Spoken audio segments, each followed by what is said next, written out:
And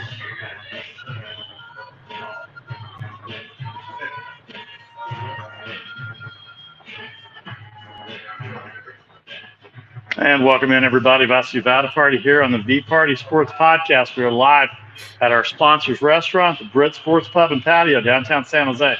If you know San Jose, you know the Bay Area. We're about a mile from the arena. Come on down on Sundays for NFL Sunday Ticket. Mention the sports podcast, the VPartySports podcast. Get 10% off your entire bill. That includes alcohol for people who like to have alcohol. 10% off alcohol is a big deal going on. All right, tonight, game one of the World Series between the Philadelphia Phillies and the Houston Astros. We'll talk NFL, NBA, NHL down the road, but right now I want to talk baseball. Who better to talk to than somebody that saw the Astros all year?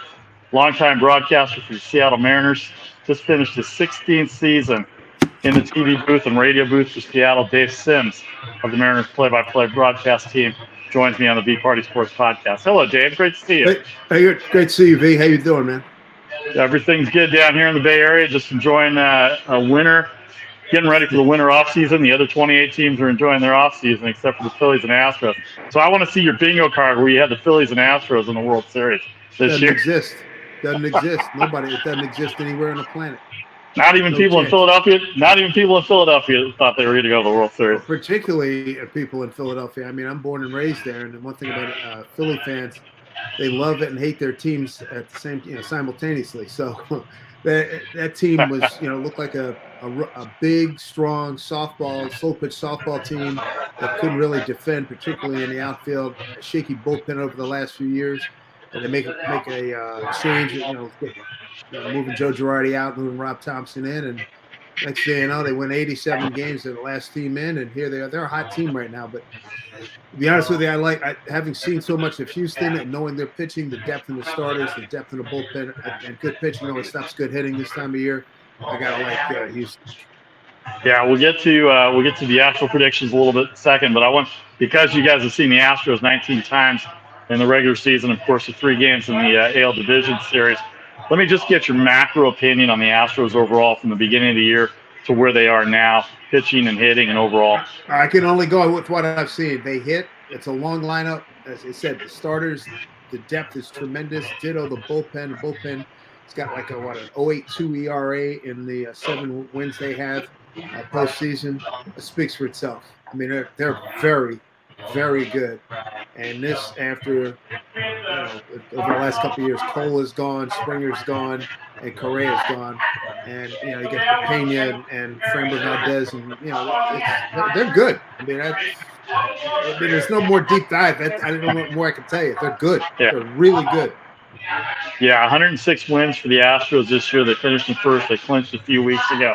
The American League Division Series against Seattle, the ALCS against the Yankees, where they swept a pretty good Yankee team. But, boy, that pitching, as you said, got to it because Altuve didn't hit. Bregman didn't hit until the middle of the Yankee series.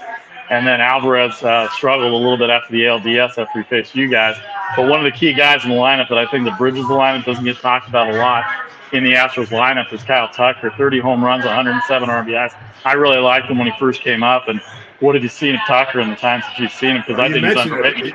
I mean, again, he's really good. He can play. I tell you what, he does a good job going to his right, covering the gap in right center field. He runs well. He is a fast runner. He has good number. I don't have it in front of me. The stolen base count is really good. Yeah. They have every ingredient you could possibly want in a championship ball club. A pretty decent bench as well. But again, it's all about pitching. They defend well. They're one of the best defensive teams going. And to go on with the pitching and then the hitting. I mean, you talk about Tucker all you want, but there's so many other guys you can talk about. Gurriel is a defending batting champion. You got Bregman, who's feeling a whole lot better now than he did early in the season when we saw him. He's come up clutch. And Alvarez, I mean, he killed the Mariners in the wild card series, in the division series, beg your pardon. He's almost impossible to pitch to. And I'm curious, or I'm excited to see how the Phillies go after him. I think anything middle in, down and in, that happy zone for left-hand hitters, he's absolutely going to destroy it. So I'm curious to see if they try to beat them up at the top of the strike zone. See if they can happen. Well, pitching the strength of the Astros, I was a little unsure about their bullpen coming into the season, but since the All-Star break, they've been lights out. 152 starts for 6 starters. Only Brown and McCullers had the other 10 starts. So talk about health through the pitching staff and the starting rotation. Verlander had his little bump there for about a 2-week period. Valdez was great all year. Petey Garcia and Javier Odorizzi even contributed. 78 wins by those 6 guys, and that's unheard of in terms of today's game with the bullpen game. So you got to think that starting pitching is rounding into form now, especially the way they pitch against the Yankees, Dave. I think I've built my case. That's my pitching and defense, man. I don't think there's much more to expound on that. They're an exceptional group that we've had a lot in Seattle. We've had a lot of problems with them. But this year, 7-12 doesn't sound great. But a 3 years ago, we were 1-18 against the Astros. So, the Mariners made a move. They had a good bullpen. It's probably just a notch below what Houston put together this year. And again, they get those stupid Crawford boxes. They're 315 feet away, and Alvarez is such a good hitter. When we went into that series, he was top 8. What was it? Yeah, he was top 8 in 11 offensive categories. Judge is probably going to win the MVP, but Alvarez is going to be, second or third. No doubt about it. The bullpen. Were you surprised about the bullpen this year? I know you've seen them a lot this year, but not surprised at all. Nope. Really? Nope. Stanek, Abreu, Rafael Montero has been able to be a lot more consistent. Very effective top of the zone, and overall pretty effective. No, not at all. I mean, they have put together one hell of a team. They did. Let's talk about somebody you know well. I'm not sure how well you know him. I'm pretty sure you know him. He's been around here in San Francisco for a lot of years. Dusty Baker, looking for his first World Series as a manager. Of course, he took over for A.J. Hinch a few years ago. I know him a little bit here, being in San Francisco, watching him manage all those years. Between him and Bruce Bochy, it's been 23 out of 27 seasons in San Francisco. Talk about stability. From what you know of him, I don't know how well you know him, but from what you know of him, from when he started managing to what he is now, how do you think he's managing differently compared to when he started managing? I could begin to tell you what he was in San Francisco and Cincinnati. I didn't see him that much. I know he's become a good friend over the years. He knows what he's doing. Staff is good. He's got something to work with. I mean, there's a lot of buttons that he can push, and he's going to come up with right answers. So I think that, a lot of people always talk about he's not into analytics. I mean, he's not enslaved by it, but he doesn't ignore them either. And, here's a guy that has some of the best people skills ever seen in the game of baseball from a manager. So that is worth its weight in gold right there. So you add to the analytics, and Houston's always been big on the analytics. It's a great combination, and, they are pouring the fruits of their labor.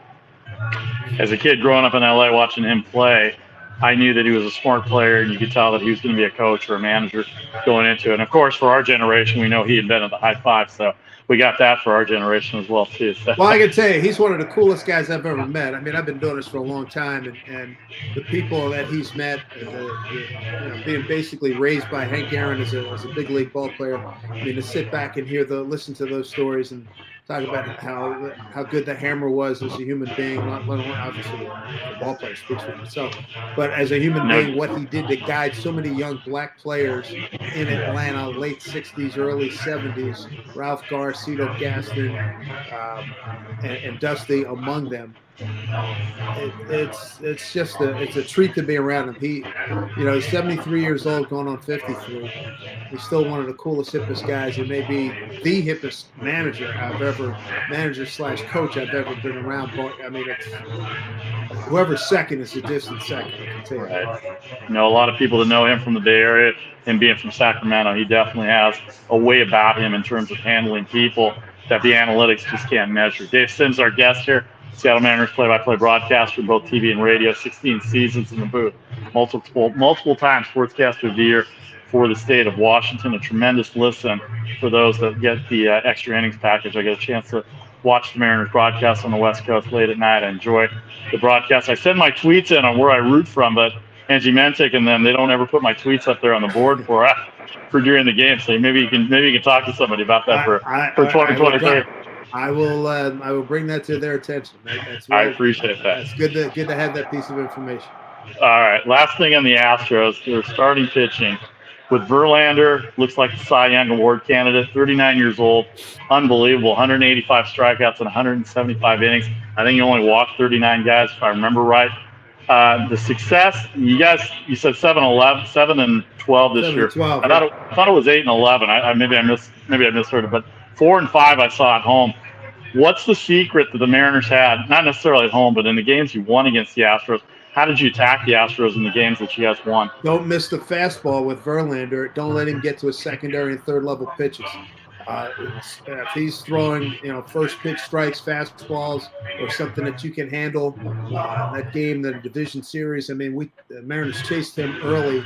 They hit him hard, hit him often, and had a big lead, which obviously, they eventually didn't hold on. But you have to be aggressive. There was another game early in the season, I think, his first start in Seattle. I think that was when Julio and a couple three guys went deep on him in the first couple of innings. So and it's this thing we say about all the Hall of Fame pitchers. You better, if you're going to get them, you better get them in the first, second, maybe third inning. If it gets into the fourth inning, you're in trouble. No doubt about it. What was your take on how the Mariners or how you see teams attack Framber Valdez as well too? Because he might have been as good or better. How do you attack him? Freaking guy through 25 consecutive quality starts. I mean, good luck. I mean, he lost sometimes, though. Sometimes, yeah. So a lot of people walk. All I know, 25 consecutive quality starts, and he's been dynamite in the postseason. And I just read a quote from somebody saying, might have been Pena, that his ball has so much movement, he can just aim it down the middle, and it does something. The guy is very good. He is poised beyond his years, and I don't know what he's making right now, but if he keeps this up, he's got some huge paydays in front of him. Yeah, well, as the players say, he's not making enough right now because when arbitration comes there, he's going to get paid. There's no doubt about it. I mean, the guy, like Framber Valdez, I don't know what's the quibble about. 17-6 with a 2.82, 31 starts, 201 innings, 194 strikeouts, and 67 walks. There's nothing to quibble about there. Nothing at all. The guy's outstanding. And if it wasn't for Verlander, he'd probably win the Cy Young Award. So you look at Rob Thompson and the Philadelphia Phillies. I know you're from Philadelphia. I didn't realize you guys played the East this year. So you saw the Phillies for 3 games, lost 2 out of 3 to them. I have the number here. Rob Thompson, I believe, was 63-46 since he took over from Girardi on June 3rd. Joe got fired on June 1st at 24-29. The difference from what you saw either from afar or was Rob Thompson managing when they came into play? I don't remember when they came into play. Girardi was there. I mean, I can't really tell you a lot about the Phillies. I'm in the American League. We don't see the Phillies that much. Right. I just see highlights at night. I just know from talking to people, and I'm a big Joe Girardi fan. I like him a lot personally. He's had an outstanding baseball career. He's intense, and I think that intensity may have worked to his detriment. And Rob has been, and again, another former catcher. His ability, another guy with evidently good communication skills, and maybe a little bit quieter voice. Not that Girardi was a big screamer or anything, but just a different type of voice, different temperament, different vibe. And I think, maybe guys relaxed. But sometimes, you ask questions like this, there's no answers. Stuff happens. Ron Washington said that's how baseball go. You can put a microscope on it, you're not going to learn anything. Stuff happens, and baseball happens. I mean, it really, in so many instances, that's your answer. Because there's, and even players sometimes can't explain it. So if they can't explain it, I know I'm not going to be able to explain it. Yeah, no doubt about it. The Phillies come in. They were hot. They were struggling in the middle of the year. They came in. They've got a long lineup as well, too. Bryce Harper coming off injury.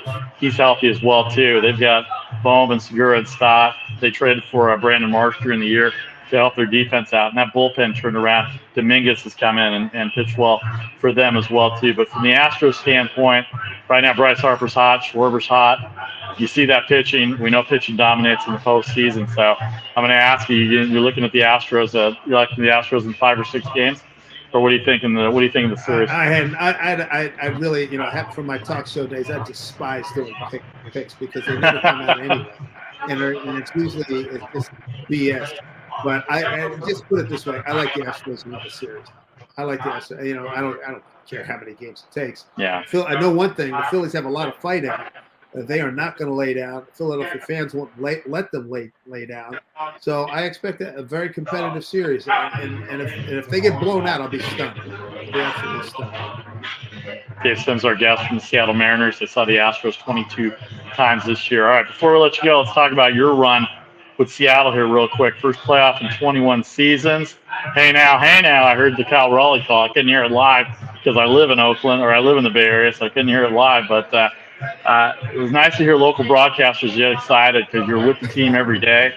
And you know what? I know people complain about broadcasters. Oh, they're too into the team. Well, when you're living with the team for 6 months, it's hard not to root for guys. Exactly. I don't understand myself, but what a moment that was for Cal Raleigh. What a moment that was for the city. I mean, talk about the fan base of Seattle and kind of give me an overview on the season, what you look for next year. Wow, that's like 14 questions in a minute there. It meant a lot to everybody in the Pacific Northwest. We saw the T-Mobile Park filled to the gills. I mean, they announced one crowd, and I'm sure there was at least 5,000 more than whatever the announced number was.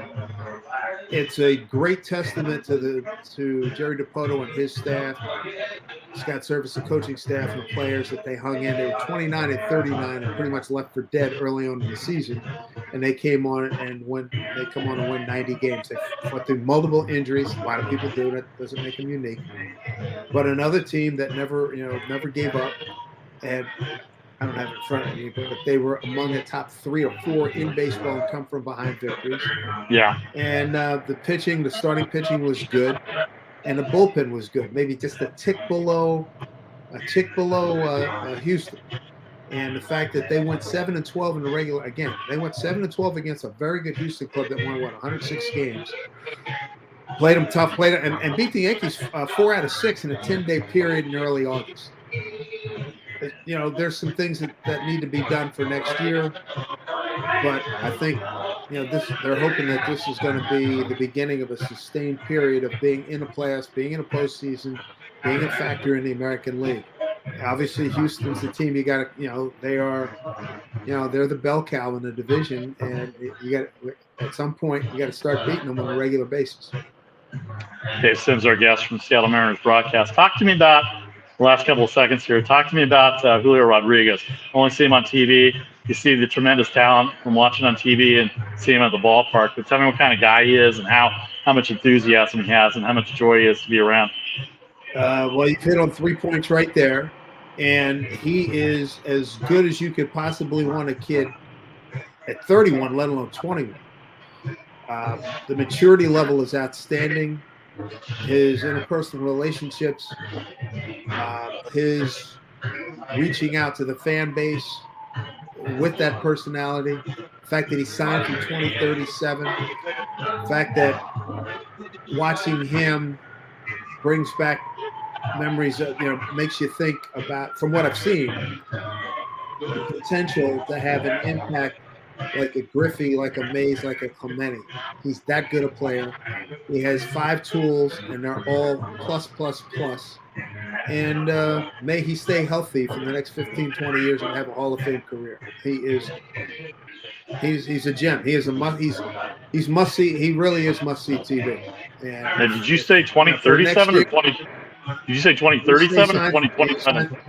He signed through 2037 with his whole deal. Wow. Everything maxes.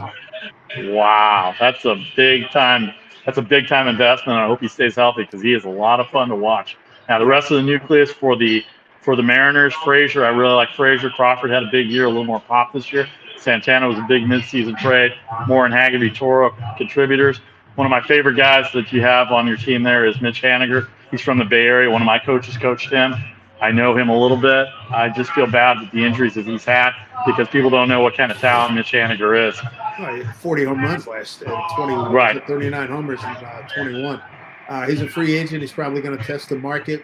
Santana, they love him. Love what he brought, his veteran experience, what he brought to the table. And he had some big moments. Didn't put up huge numbers, but in big spots and some games, he probably had. I remember at one point there was something like he had 7 hits that put the Mariners in the lead, or some game-winning hits. 7th inning run, which is a tremendous number. They would love to have him back. Right now I wouldn't bet the ranch that he's going to be coming back. He's a free agent. They got a couple kids that they like their en route.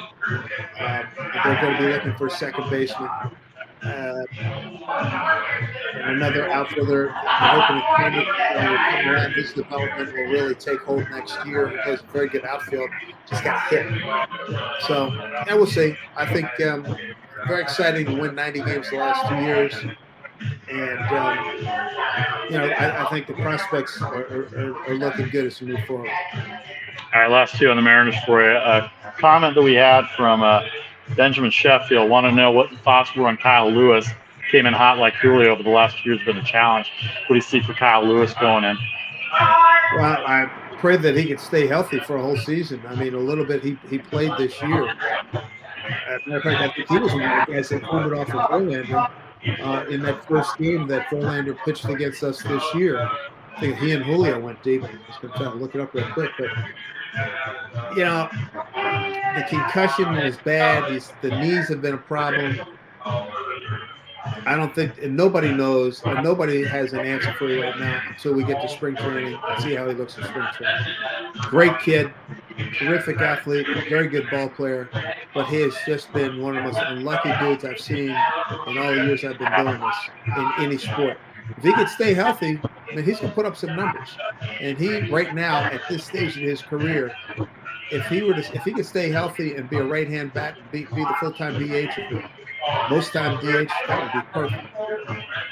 Yeah, full disclosure, I didn't grow up as a Mariners fan, but I've been rooting for you guys the last few years. Of course, you and I have known each other for a few years now, so it's an easy watch. The games are exciting. The at-bats are tough. Love Logan Gilbert. Love Julio Rodriguez. It's a good foundation to start with. Hopefully you guys do improve next year or get some moves done to maybe improve the staff next year and go forward in 2023. Yeah, I think we need sticks more than I think we're pretty happy with the starting rotation and the bullpen. It might be a couple of adds and additions and subtractions. But all in all, I think it's all about offense. I mean, I think we finished, I believe we were like 14th in batting average in the American League. So it's about, if we'd like to, at worst, get the league average and be able to score a few more runs. But we hit a lot of home runs and won a lot of games late. Pitched like crazy to win 90 games. So all in all, there's not many perfect teams out there, but it's a team that's come from the teardown from a few years ago. They won 89 games with an older team. Now with a much younger team, has a chance to be a formidable. And you even mentioned Castillo. Luis Castillo is a freaking stud, and he's the number one guy in the rotation. So it's going to be a lot. And he's accepted the challenge, a lot put on his shoulders, and I think he's going to be fine in that role. Castillo, Gilbert to lead the rotation, J-Rod to lead the offense. Things looking up in Seattle. Hashtag where I root. Remember that for 2023, all right? And good luck to you. Have a great off season. Thank you for coming on. Dave Sims of the Seattle play-by-play broadcast team. Hang on for a second. I'll say goodbye. We'll have a chat for a second. Thanks to everybody watching on Facebook and YouTube Live from the Brit Sports Pub and Patio in San Jose, California. I'm Vasu Vaddiparty. Take care, and thanks again to Dave Sims. Take care, everybody.